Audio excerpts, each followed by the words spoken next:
Sheila Murray and her husband, Edwin Tony Murray, lived at 1405 Watauga Avenue in Johnson City, Tennessee. There in that home, they raised their 3 children, Karen, Sonia, and Michael. When asked to describe her mother to us, Sonia Henry told us that her mother was funny. She was strict. She was a good cook. She was famous for her fried chicken. But above all, she was a good mom.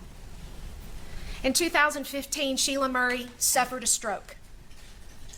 And as her health declined, it began to affect her independence, her ability to care for herself, more and more. And the more that she was unable to care for herself, the more she relied on her children, saying to her daughter, Karen, please take care of me. By 2019, Sheila Murray had become completely and utterly dependent on her children for not only her medications, her medical care, but for basic hygiene. And we now know that she was completely and utterly failed by the 2 people who should have cared the most. For their actions and inactions, these 2 defendants are charged with murder in the 1st degree, aggravated neglect of a vulnerable adult. The aggravated neglect of a vulnerable adult resulting in serious bodily injury, and the aggravated neglect of a vulnerable adult with serious physical harm. Now, you have heard the law, and the judge has told you that each one of those offenses include lesser offenses. I'm not going to talk to you about those lesser included offenses because they're just that, they're lesser. And they do not fully or adequately describe what Sheila Murray suffered at the hands of her own children. They are guilty as charged. Now, when I first met with you on Monday, I told you that at the end of the trial, once you had heard all of the evidence and had received the law, the case would be put into your hands. And it would be up to you to determine if these defendants are guilty of the crimes they are accused of. I told you to assist you in making your decision, you would have 3 tools. The first tool would be the evidence.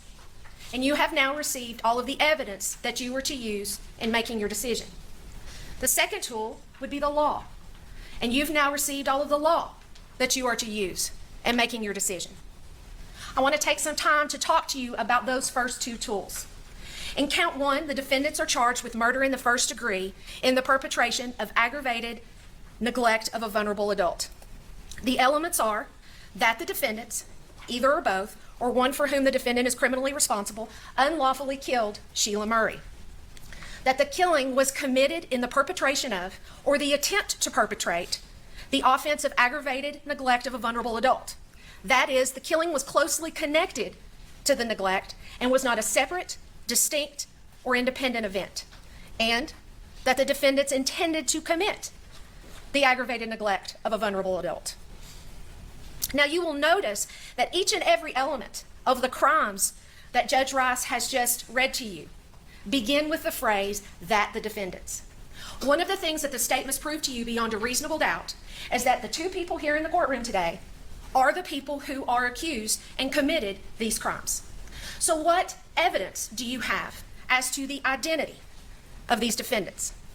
We know that Sheila Murray was the mother of Karen and Michael Murray. We know that Sheila Murray lived with her husband and her 2 children at 1405 Watauga. In 2015, Sheila Murray had a stroke, which affected her speech and her mobility. Over the years, her condition degraded until she became bedbound. She was cared for by Karen and Michael Murray. Both of these defendants, Karen and Michael Murray, have been identified to you by the witnesses in this trial. John Shelton, Joshua Jenkins, Sonia Henry, Kathleen Morris, Tracy Romans, Agent Pritchard, and Agent Ketron. Each one of them have pointed to these defendants and identified them to you. The fact of identity is undisputed by the evidence. That the defendants unlawfully killed Sheila Murray. What do we know?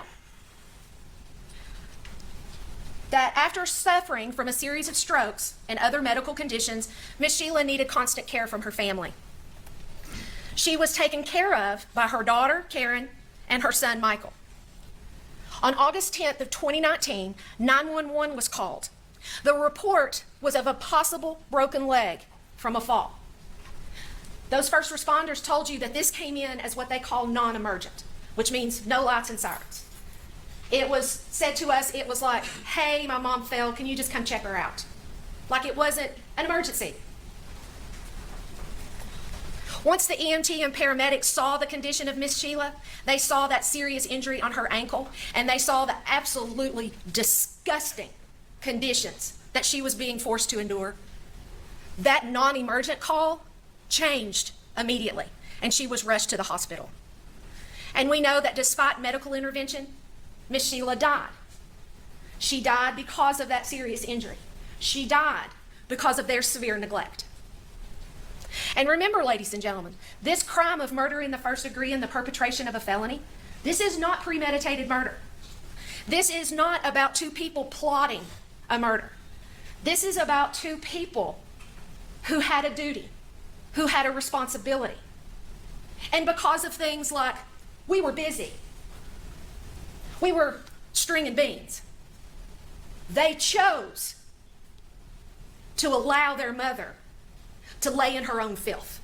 They chose to allow her back, her breast, her foot to rot until she died. That this killing was committed in the perpetration of or the attempt to perpetrate alleged neglect of a vulnerable adult. When we get to this part, what we need to look at is the elements that constitute the crime of aggravated neglect of a vulnerable adult. So what are those elements? That the defendants, either or both, were caregivers to a vulnerable adult, Sheila Murray. That the defendants, either or both, knowingly neglected Sheila Murray to adversely affect her health or welfare. And that act resulted in serious physical harm or serious bodily injury. So first and foremost, we've talked about that, the defendants. We've talked about identity. So that gets us to caregivers. The law gives us a definition of a caregiver. It's a relative, son and daughter, or a person who has a legal duty to provide care or who has assumed such duty by contract or conduct that a reasonable person would interpret as an assumption of the responsibility for a vulnerable adult.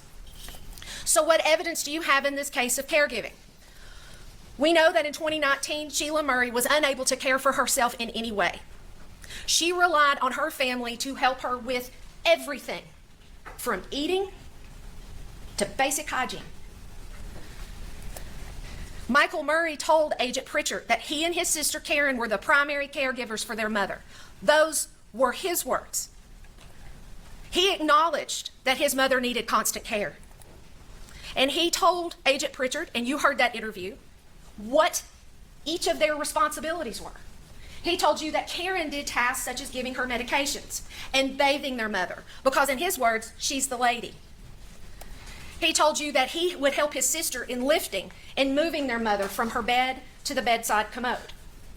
Because remember, when Sonia Henry talked to you, she said the only concern that she had about her sister Karen taking care of their mother was her strength. And she told you back in 2019 that her brother Michael was a much bigger person. I believe she said he's about a third of the size he used to be. He was strong.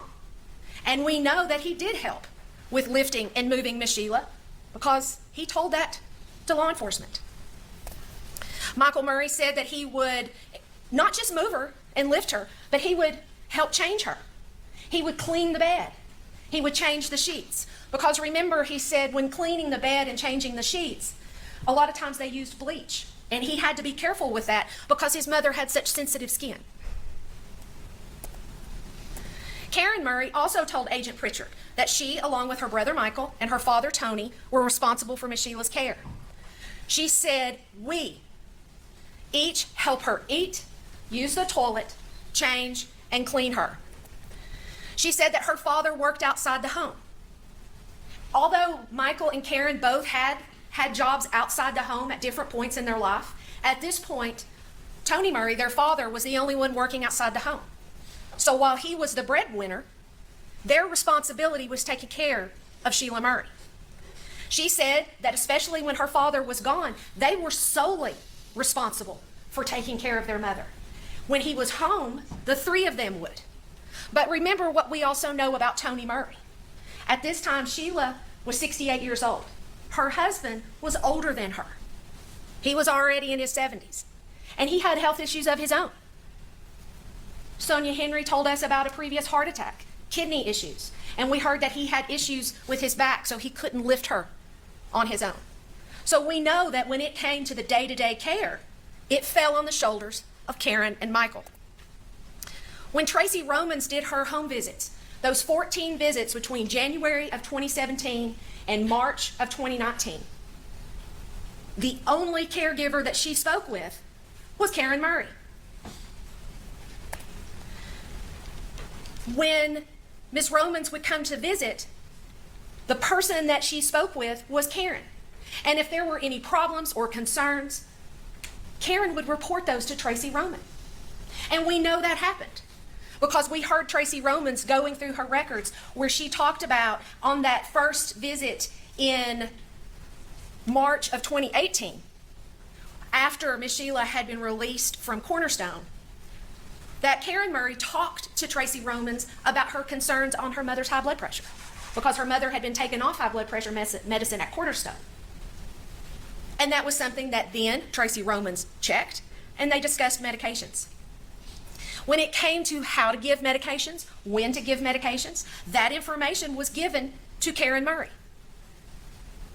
When it came to how to care for her, her needs, that information was given to Karen Murray. That these two defendants were caregivers to a vulnerable adult. Well, what's a vulnerable adult? That's a person 18 years of age or older who, because of an intellectual disability, physical dysfunction, is unable to fully manage the person's own resources, carry out all or a portion of the activities of daily living, or fully protect themselves against neglect, exploitation, hazardous or abusive situations without assistance.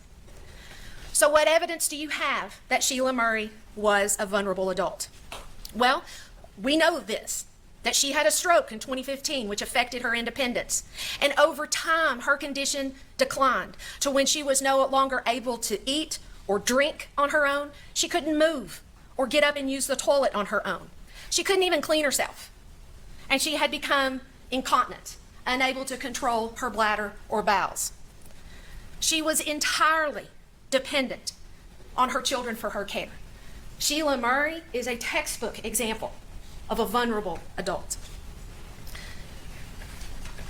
And as she declined, she said, "Please take care of me," knowing that she needed desperately their care.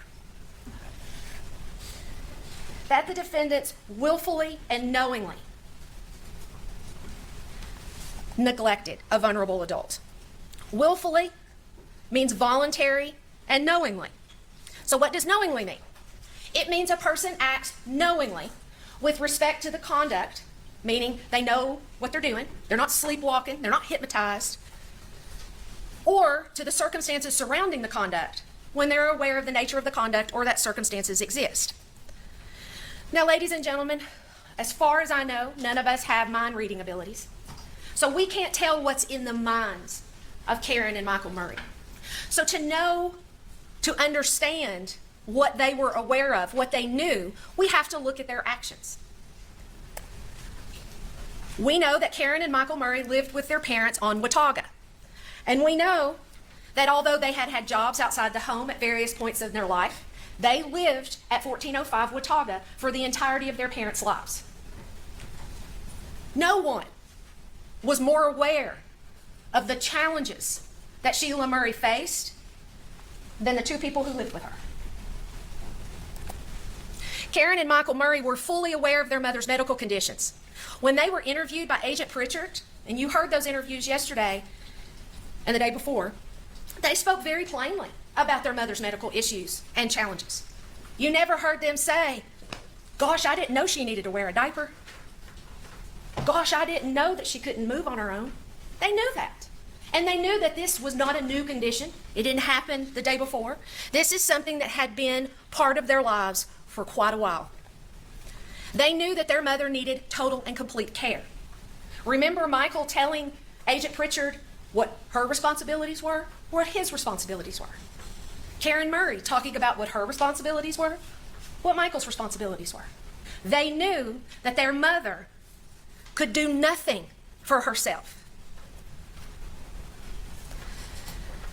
They knew that without their help, their mother could not eat, she could not drink, she could not move.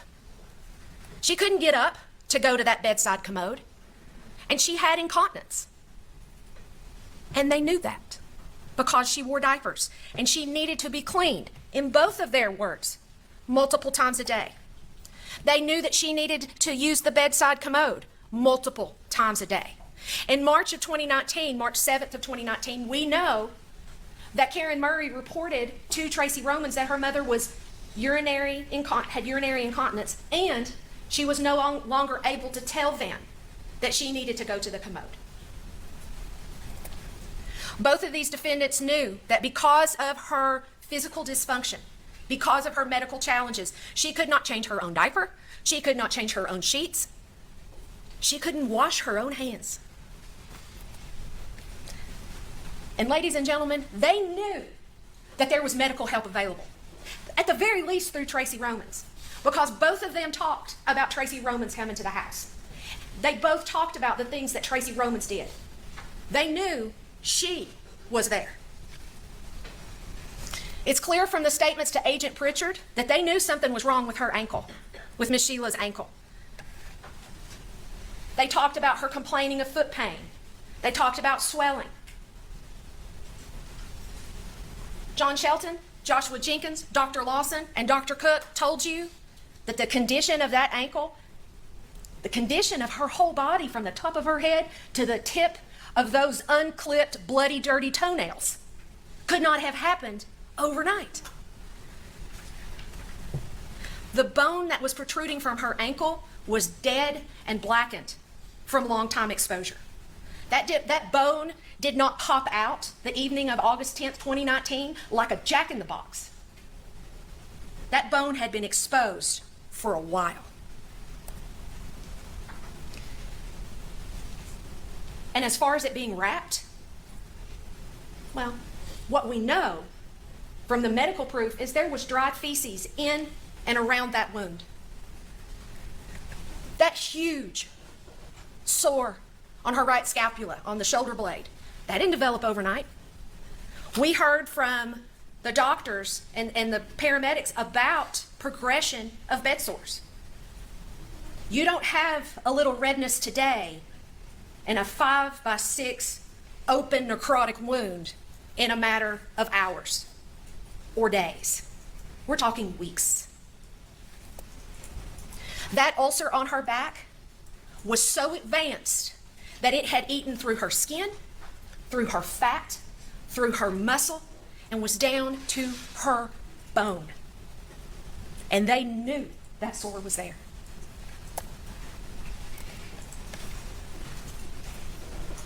There is absolutely no doubt in the proof that Sheila Murray was in pain. And although she could not speak, she could scream, she could moan, and she could cry. John Shelton and Joshua Jenkins, Dr. Lawson, they hadn't spent 40 plus years with Sheila Murray, but they could tell by her tears, by her moans, that she was suffering. The people who knew her best in this world most certainly knew that she suffered. They knew the condition of their mother. How could they not know? They lived there. They didn't live anywhere else. They didn't have jobs. They were there day in and day out. They knew, and they did nothing but let her lay there in her own filth. That is willful.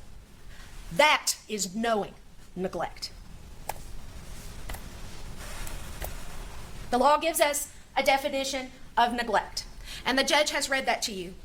And it's basically the failure of a caregiver to provide care, supervision, medical services, provision of food, water, medicine, shelter, medical treatment, basic hygiene. It also includes the failure to protect. And this neglect doesn't have to be a one-time thing. It can be a series of days, weeks, months that this happens. So evidence of neglect. John Shelton and Joshua Jenkins described to you in detail the incredible odor of the Murray home. They described to you the condition that they saw Miss Sheila in. Both of them told you about the feces and the urine that covered the bed and body of Sheila Murray. John Shelton told you about that dirty shirt covered in dried vomit and the overflowing diaper. And we know from what they observed with all their senses that day, that the feces and urine on her body and in her bed that she was laying in with all of those wounds on her body was not all fresh. It was in various stages of drying. Some of it had actually begun to mold. It had been there so long. We know from the statements of both defendants that they knew that there was issues with Miss Sheila's ankle, the swelling, the pus, supposedly wrapping it. And they knew that there were issues with her skin, that she had sensitive skin. Both of them talked about her sensitive skin and the need for fragrance-free creams. So they knew that she already had a sensitivity. Tracy Romans explained to Karen Murray the importance of keeping Sheila Murray clean and dry. She talked about, since her mother was now bedbound and unable to move on her own, they were responsible for moving her. And this is not moving her when the notion strikes us, when we're not busy with our own lives. This is moving her every couple of hours. And talked about cushioning, adding cushioning to certain pressure spots. And this had to happen or there would be skin breakdown. And without proper treatment, that skin breakdown would lead to pressure sores and bed sores.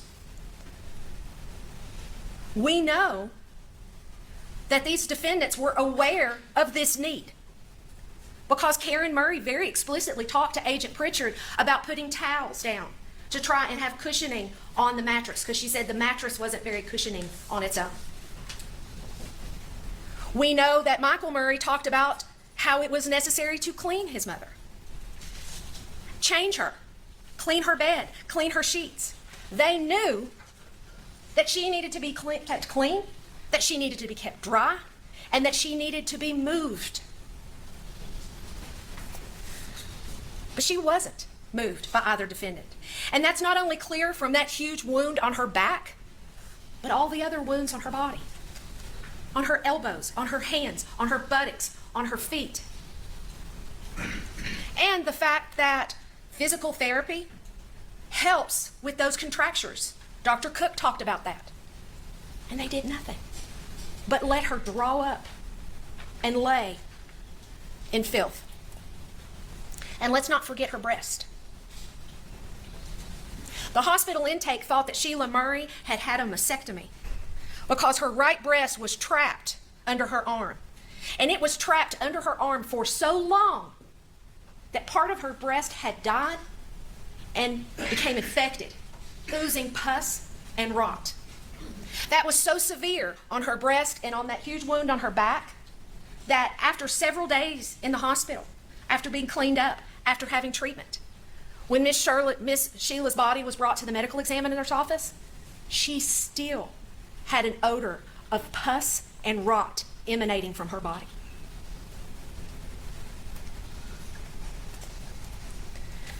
That the neglect adversely affected Miss Sheila's health and welfare. We know that Sheila Murray had a compound fracture of her ankle. The bone was sticking out of the skin. Ladies and gentlemen, I think common sense tells us all that did not magically happen on August 10th. This wasn't as described by these defendants of, it was a little red. It had a little sore, like a pimple. And then, boop, bone. No. It had been exposed for quite some time. The bone had dried and the bone had died. And inside that wound, there was signs of healing, where the bones were trying to heal themselves in her skin. There was feces in and around that wound, which of course we know led to infection and sepsis. But that wasn't the only wound that she had. She had abrasions, yeast, and bed sores from the top of her head to the tips of her toes. The decubitus ulcer, the bed sore on her back, was so severe it went to the bone. And we know from the doctors that bed sores, they're hard to prevent with someone who is immobile. They can be prevented. It's hard because you have to work at it. But once they start, they can be treated. They can be cared for. And there is no reason for someone who is cared for on a daily basis, an hourly basis, by their children should have a bed sore that goes to the bone. And remember, ladies and gentlemen, that wound was on her right scapula, her shoulder blade. She laid on that wound, on that plastic mattress that was covered in urine and feces. That gaping open wound she laid on day in and day out. And of course, you have the condition of her breast that we just talked about. It is clear that Sheila Murray was in pain, that Sheila Murray suffered, and she died. The last two elements are that the act of neglect resulted in serious physical harm or serious bodily injury. And the law gives us a definition of serious physical harm. It's harm of such gravity that would require medical treatment, hospitalization, involves acute pain that is of such a length of time that it causes or results in substantial suffering, any degree of prolonged pain or suffering or prolonged incapacity. So what evidence do we have of serious physical harm? Well, we've talked about most of it already. The pressure wounds all over her body, the rot in her right breast, the compound fracture of her right ankle. When Sheila Murray was moved by medical personnel who were doing everything in their training and experience to keep her as comfortable and as stable as they could, she screamed out in pain. She had to be hospitalized for her injuries. This wasn't anything like that original 911 call led medical personnel to believe that it might be a broken leg. This was a whole different ballgame. There is no doubt that Sheila Murray was in pain, and she was in pain for quite some time. Serious bodily injury is defined for us as bodily injury that involves a substantial risk of death, protracted unconsciousness, extreme physical pain, protracted or obvious disfigurement, or protracted loss or substantial impairment of a function of a bodily member, organ, or mental faculty. So let's look at our serious bodily injury evidence. We know that Sheila Murray did not receive the basic care that she needed to survive. And we're not necessarily talking about any fancy medical stuff. We're talking about a clean diaper, a clean set of sheets, a clean bottom. Basic needs. She wasn't given medical treatment. Once her medical condition worsened with those bed sores, nobody did anything. She wasn't given medical treatment for her ankle until it was far too late, because that bone had been exposed for so long, because that bone was allowed to die and rot. Her leg was unviable, according to Dr. Cook and Dr. Lawson. If she had been in different circumstances, this would have been an amputation. She died. That's the most serious injury of them all. She died as a result of the lack of care and the neglect at the hands of her own children. Ladies and gentlemen, these are the elements of murder in the first degree and the perpetration of aggravated neglect of a vulnerable adult. The law and the evidence shows you that these defendants are guilty as charged. Count 2 is the aggravated neglect of a vulnerable adult with serious bodily injury. We have already talked about the evidence that you have as to the identity of the defendants, the fact that they were caregivers, the fact that Sheila Murray was a vulnerable adult, that they acted willfully and knowingly, that they neglected Sheila Murray, that they affected her health and welfare, and that she suffered serious bodily injury. In count 3, you see the first 2 elements are exactly the same. The only difference is count 3, which requires serious physical harm. And we just talked about the evidence that you have as to serious physical harm. So that's the law, that's the evidence. But we got one more tool, and that's your common sense. Your common sense, ladies and gentlemen, is important because you are the judges of the credibility of the witnesses. You decide who to believe. As the judges of the facts in this case, you can believe all a witness says, part of what a witness says, or none. That is your decision as the judges of the facts. So let's talk about what we know, what the evidence has shown us, and what truly is undisputed. There's no question Sheila Marie was neglected.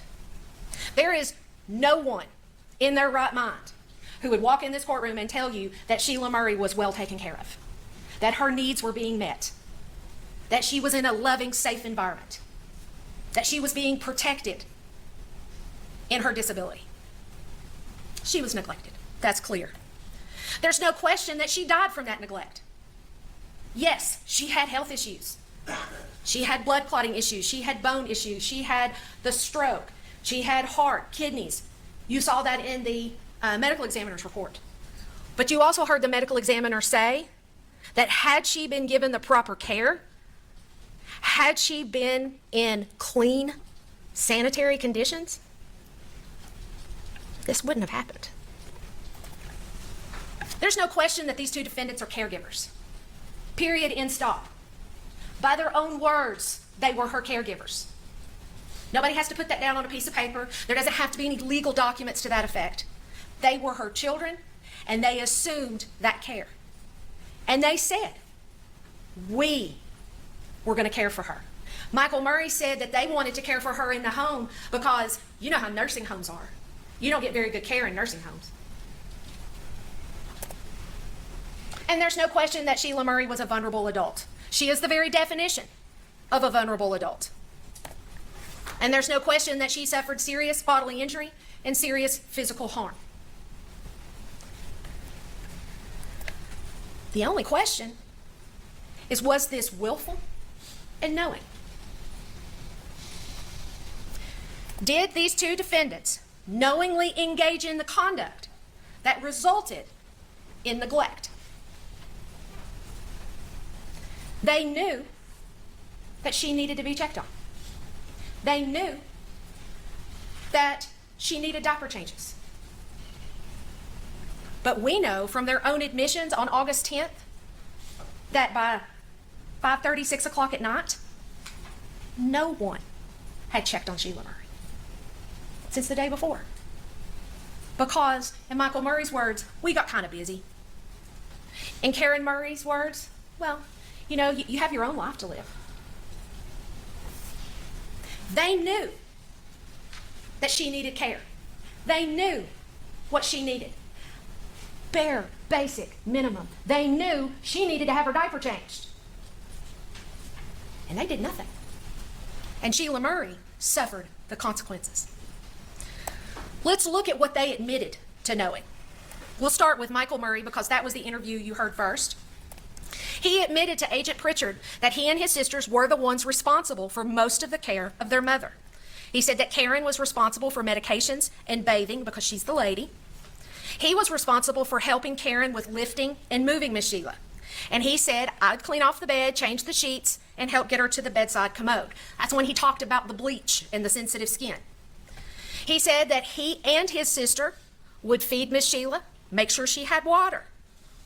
He also admitted that he knew there was something wrong with that ankle.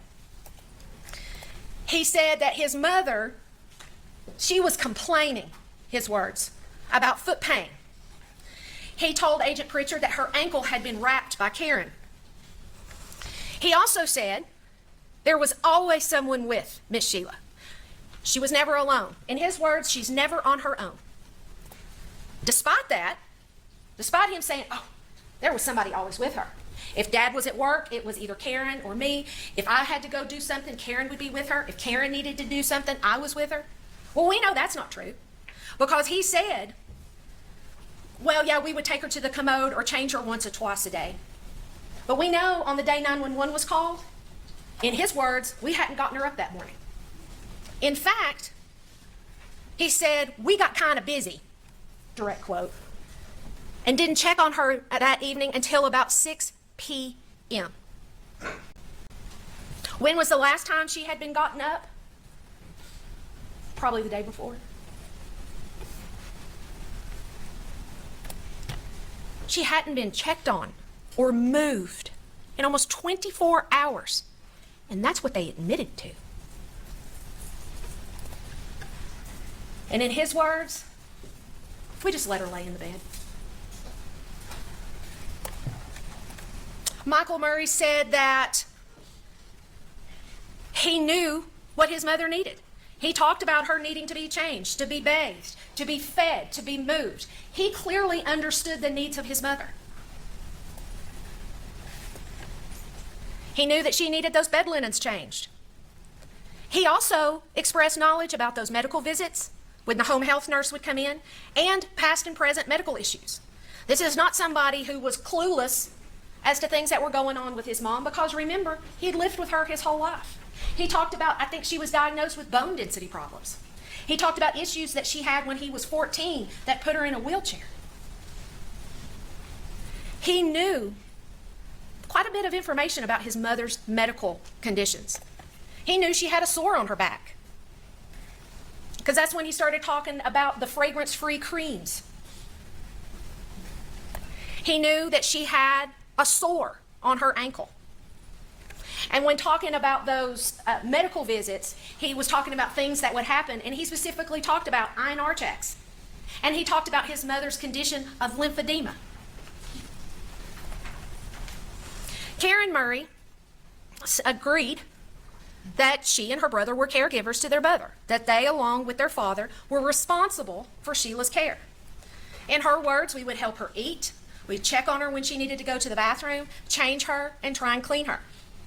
She also gave some pretty good detailed information about her mother's medical history, talking about, after the stroke, her going to the hospital, going to Cornerstone, home health visitation. She talked about there being a bump, or in her words, a hematoma, on her mother's leg, and reaching out to home health about that injury. She admitted that she knew about pressure sores. In her words, the less she would get up, the worse the sores got. That right there tells you everything you need to know. She knew that her mother needed to be moved, and moved frequently, or she would get pressure sores. Those sores would get worse. She also knew that her mother had to be moved. They had to sit her up in bed. They had to move her on her bed, to change her diaper, to change her linens. She couldn't do it on her own. She knew the less Sheila Murray was moved, the worse those sores got. And she did nothing. She claimed that she moved her mother, and maybe at the beginning she did move her once or twice. She talked about trying to add cushioning to the bed.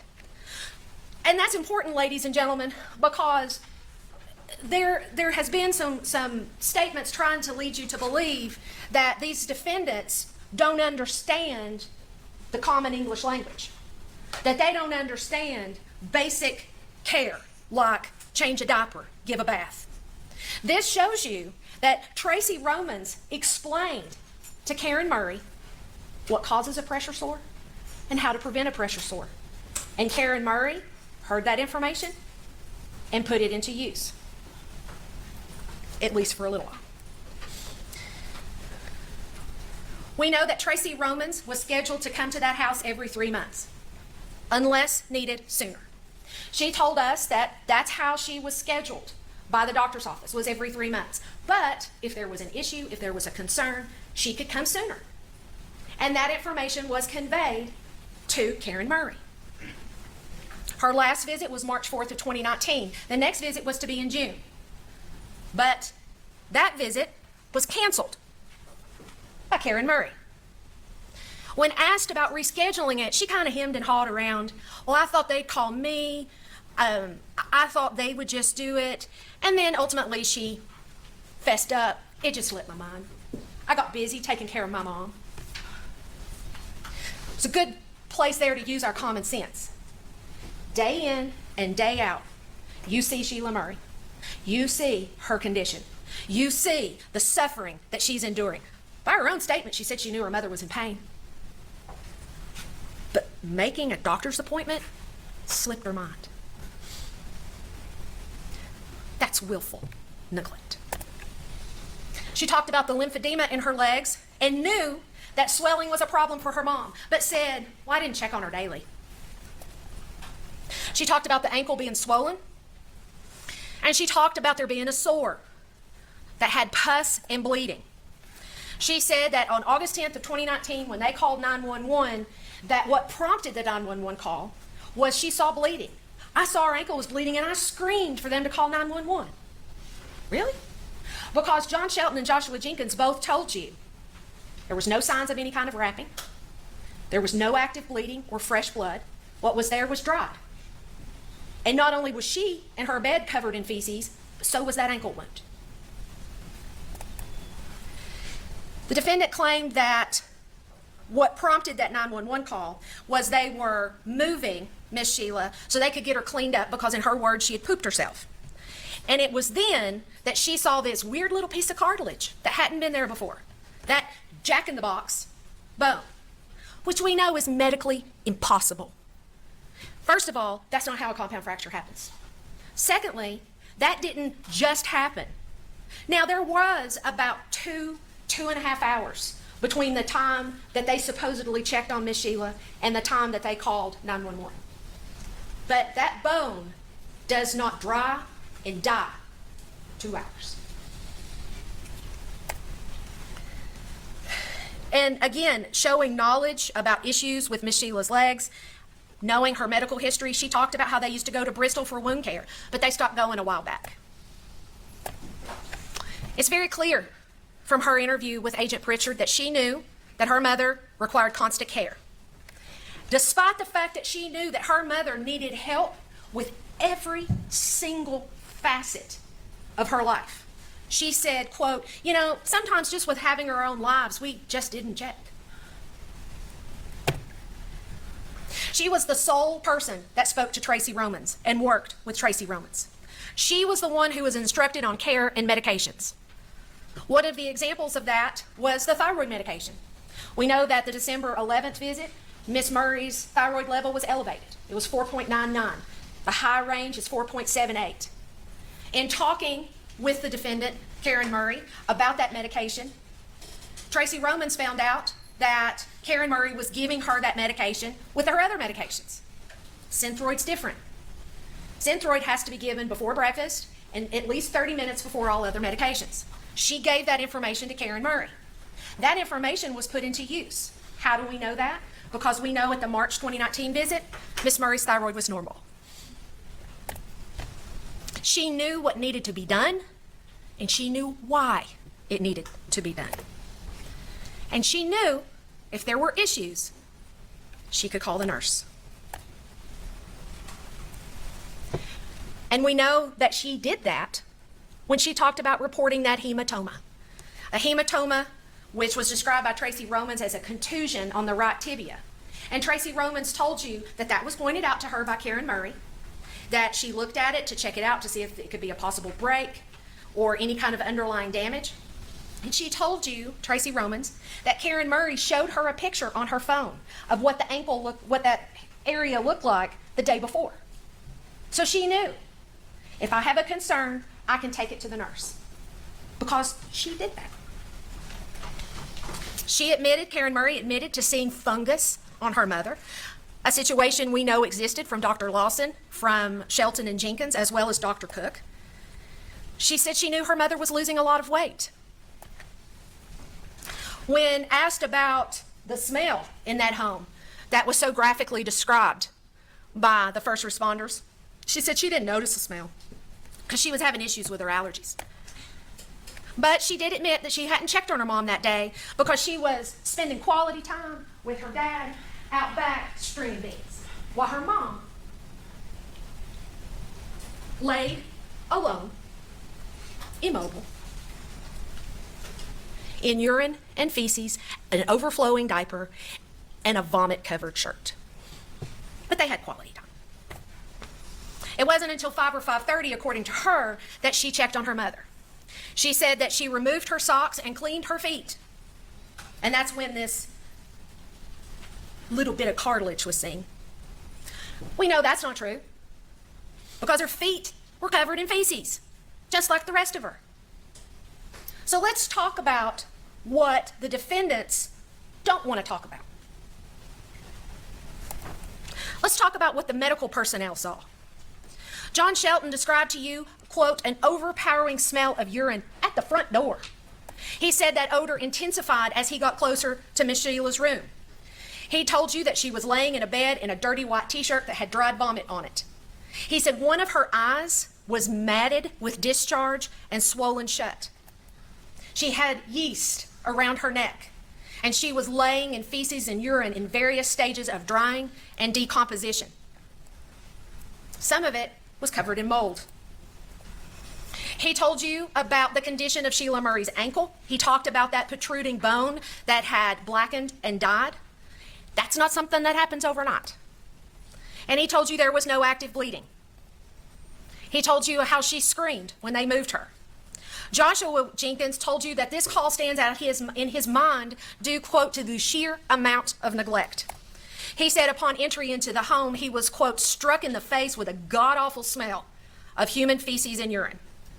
As someone who has been in public service for over 20 years, been an EMT for over 10 years, a parent, he said, I know the smell of human feces, of human urine.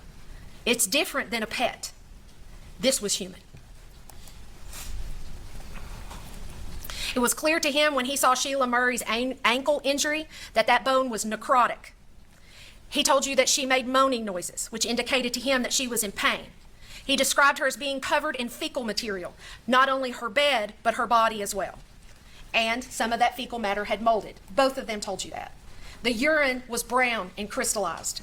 Both of them told you that although Miss Sheila couldn't speak to them, and although only one eye was open because the other was so infected it was swollen shut, she would track them as they moved around her with her one eye, showing that she was aware that they were there. Dr. Christy Lawson told you that she had a very clear memory of Sheila Murray. She said that Sheila Murray arrived at the hospital covered in feces and vomit. She said that Sheila was cleaned by medical staff because she was covered in feces, that she had to be, quote, extensively cleaned off of her body before they could fully evaluate her wounds and take photos of her injuries. She described to you the multiple wounds over a large portion of Sheila Murray's body that she observed and that were treated. She told you that ankle wound was significantly, her words, significantly infected. She told you that the severity of Miss Sheila's condition indicate to her this is not something that happened overnight. This isn't a one-time event. This is a series, a repeat behavior of neglect. She said it was important to her that Miss Sheila was admitted to the hospital because there she could, quote, receive care and be safe. She said, quote, Miss Murray will always be in my memory because of the severity of the neglect and the compassion and emotion that I felt for her. An experienced, seasoned trauma surgeon broke down in tears in talking about what she saw, what she knew that Sheila Murray had endured. Lastly, you heard from Dr. Emily Cook, who told you that the cause of Miss Sheila's death was sepsis due to delayed treatment of the right ankle fracture with a contributory factor of decubitus ulcers, bed sores. She said that the manner of the death is homicide. And she said due to the delay in medical care and the unsanitary conditions the decedent was forced to endure in her home, her fractured right lower leg became unviable. The bones became infected, and this infection ultimately led to her death. This is evidence of neglect.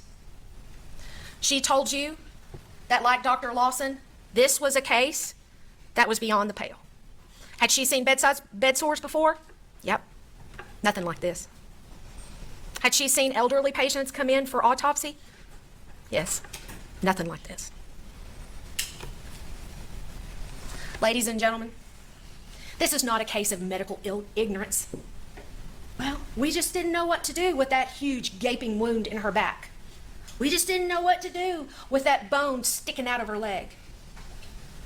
We just didn't know what to do with that giant patch of yeast under her neck. So, I guess we do nothing. No. Ladies and gentlemen, this is a clear-cut case of willful and knowing neglect. This is a case of the utter lack of care by the very people who should have cared the most. Her own children. Ladies and gentlemen, hold them responsible. Return the verdict that truth dictates.